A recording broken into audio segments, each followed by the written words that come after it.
Assalamualaikum warahmatullahi wabarakatuh. Perkenalkan, nama saya Kalina Petra Anwar dengan NIM 2101301019 dengan program studi Teknologi Informasi kelas TI 1B. Jadi di sini saya akan menjelaskan tentang pengkabelan.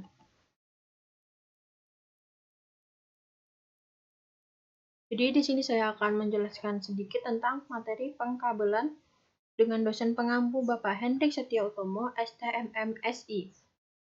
Jadi di sini saya akan bahas tentang kabel. Yang pertama, kabel koaksial. Jadi kabel koaksial ini adalah kabel tembaga yang dibuat khusus dengan perlindungan logam dan komponen lainnya yang bertujuan untuk memblokir gangguan sinyal yang ditemukan pada tahun 1880 oleh insinyur dan matematikawan Inggris yang bernama Oliver Halfshade. Jadi di sini saya akan menjelaskan lagi tentang kabel twisted. Jadi diartikan dalam bahasa Indonesia kurang lebih memiliki arti kabel pasangan berbelit, yang mana jika kita simpulkan bahwa kabel ini berpasangan antara satu kabel dengan satu kabel lainnya. Nanti ada tahu lebih jelas lagi dari Wikipedia. Kemudian tujuan untuk menguranginya menandakan gangguan elektronik dari luar seperti radiasi elektromagnetik. Dari kabel pasangan berbelit ini tak terlindungi UTP kabel dan bicara sling konflik di antara pasangan kabel yang berdekatan. Kemudian fiber optik. Kabel fiber optik ini jenis kabel yang bersifat optik yang sangat halus digunakan untuk mentransfer data pada jaringan komputer. Fiber optik ini terdapat dua jenis yang digunakan untuk melakukan pensinyalan, yaitu LED. Kecepatan kabel fiber optik ini mencapai ratusan Mbps. Oleh karena itu, serat fiber optik juga dapat digunakan mengirimkan sinyal listrik dengan bit rate yang rendah dalam lingkungan noise sekalipun. Kemudian, wireless. Jadi wireless merupakan dari bahasa Inggris yang diartikan sebagai nirkabel. Jadi adalah media transmisi yang tidak memerlukan kabel lagi. Jadi nih, seperti contohnya, dia secara nirkabel atau tanpa kabel.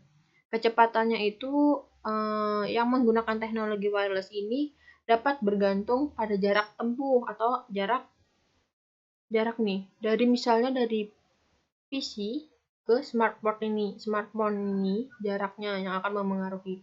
Kemudian kabel UTP, ada strike dan crossover.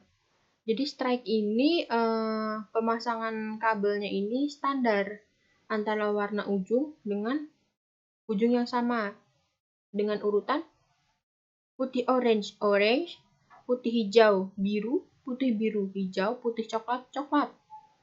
Dan crossover itu urutannya putih hijau, hijau, putih orange, biru, putih biru, orange, putih coklat, coklat. Jadi di sini saya akan menjelaskan langkah-langkah membuat kabel strike.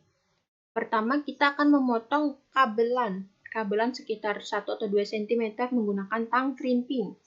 Setelah itu kita pisah-pisahkan karena pada kabel ini dia akan berpasangan gitu. Jadi kita harus memisah-misahkan dan kita luruskan. Setelah diluruskan, kita potong sesuai ukuran untuk merapikan ujungnya. Kemudian kita masukkan kabel tersebut ke RJ4, RJ45.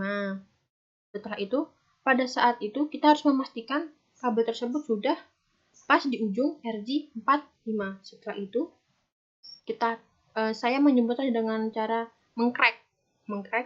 Kenapa saya menyebutnya dengan cara mengcrack? Karena pada saat kita crack itu akan bunyi crack. Jadi itu saya menyebutnya dengan mengcrack. Setelah itu kita menggunakan LAN tester untuk mengetes apakah kabel yang kita buat tersebut berhasil atau tidak.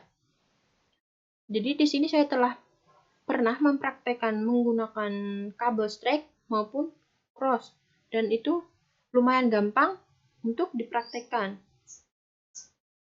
Ini materi yang dapat saya sampaikan. Mohon maaf jika ada kesalahan. Wabillahi taufiq wal hidayah. Wassalamualaikum warahmatullahi wabarakatuh.